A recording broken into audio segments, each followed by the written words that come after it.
Avant même d'entrer dans le vif du sujet, il faut être conscient que pour nos invités, leur profil détermine la façon dont ils vont vivre les évitements.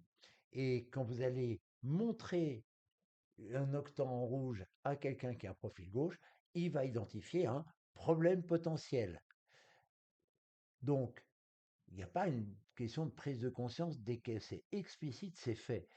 En revanche, la bonne nouvelle, c'est que aller du côté gauche vers le côté droit, c'est une libération. C'est un laisser aller vers tes émotions, vers le dialogue, vers la nouveauté, vers la pensée prospective. À l'inverse, quelqu'un qui a un profil droit, il peut vivre l'évitement comme un problème, bien sûr, mais pas forcément du tout.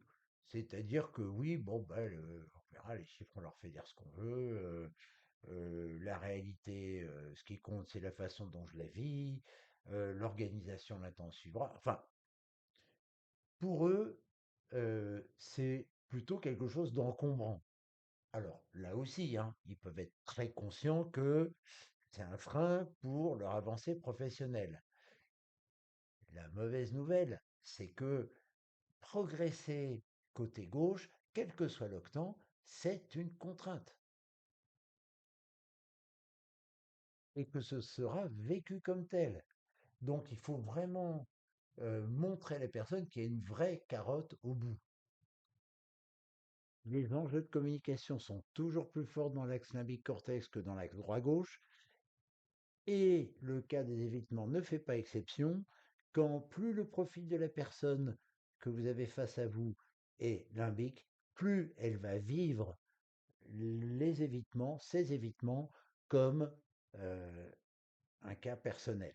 Donc, soyons diplomates, dédramatisons, prenons de la distance, montrons les avantages qui vont avec l'évitement. Rappelons à la personne que certes, elle gagnera à progresser dans ses évitements, mais qu'elle a 428 points et que les points qui ne sont pas là sont ailleurs. Le cortex, eh ben, c'est exactement le contraire. Vous avez des gens qui sont spectateurs de leur profil, qui vous disent c'est intéressant, c'est passionnant, je comprends des choses, mais qui ne sont jamais associés à ce qu'on leur dit. Et là, pas de diplomatie, pas de violence non plus, mais pas de diplomatie, pas de formule en poulet. Vous dites les choses clairement, carrément, et le but, c'est de les impliquer, parce que pour l'instant, vous expliquez qu'ils se sentent impliqués et qu'ils se sentent concernés par leur manque dans la dimension administrée, réalisée, ressentir ou échanger. On va y venir dans le détail, mais les faire connecter à ça et les mettre en mode action. On ne déroge pas aux habitudes, on attaque par l'octant raisonné. Alors, l'évitement raisonné, ça a un prix relativement cher, vous verrez, ce sera le cas dans d'autres évitements aussi, mais là, c'est manque de recul, de lucidité, du mal à avoir du sang-froid face aux situations, à regarder les choses telles qu'elles sont, parce que le prisme, le filtre du j'aime, j'aime pas, ou le fil de ah, ça m'évoque telle chose ou telle autre, est très fort, quasi inévitable dans ce cas-là.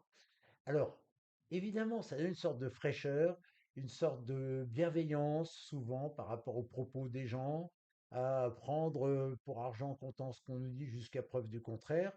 Bref, avoir des a priori positifs sur beaucoup de propos. Maintenant, on gagne quand même à sortir du rouge en raisonné. Les deux moyens, ils concordent vers se donner du temps. Prendre du recul, ne pas foncer, euh, attendre de faire la part entre ma part émotive et la part du réel, et puis consulter, pas prendre l'opinion des autres, mais prendre leur avis sur les situations. Et dans les deux cas, ralentir le process d'acquisition de l'information. Être en évitement de ressentir, ça veut dire dissocier ce que je suis de ce que je fais. D'ailleurs, ce que je suis n'existe que à travers ce que je fais. Et donc, la personne n'existe pas en elle-même.